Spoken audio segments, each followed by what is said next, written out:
கோவில்பட்டி அருகே கட்டுப்பாட்டை இழந்து தறிக்கட்டு ஓடிய கார் வேப்பமரத்தில் மோதி விபத்துக்குள்ளானது. விபத்து குறித்து கோவில்பட்டி கிழக்கு காவல் நிலைய போலீசார் வழக்கு பதிவு செய்து விசாரணை நடத்தி வருகின்றனர். நெல்லை மாவட்டம் ராதாபுரம் பாய்க்கிவிளை பகுதியை சேர்ந்தவர் பாலச்சந்திரன். இவர் விவசாயம் செய்து வருகிறார். தூத்துக்குடி மாவட்டம் புதூரில் உள்ள தனது நண்பர் வீட்டிற்கு சென்றுவிட்டு தனது காரில் பாலச்சந்திரன் ஊருக்கு திரும்பியுள்ளார். காரை அவரே ஓட்டி வந்துள்ளார்.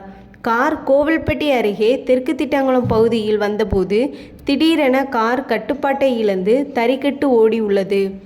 சாலையின் ஓரத்தில் இருந்து மின்கம்பத்தில் மோதி பறந்த கார் அப்பகுதியில் மதன் என்பவரது வீட்டின் முன் இருந்த வேப்பமரத்தில் மோதி விபத்துக்குள்ளானது. இதில் காரை ஓட்டி வந்த பாலச்சந்திரன் ஒரு சிறு காயம் கூட இல்லாமல் அதிர்ஷ்டவசமாக உயிர் தப்பினார். மேலும் வீட்டின் முன் மரம் இருந்த காரணத்தினால் அதில் மோதி கார் நின்றது. இல்லையெனில் கார் வீட்டிற்குள் புகுந்து பெரும் சேதத்தை ஏற்படுத்தி இருக்கும்.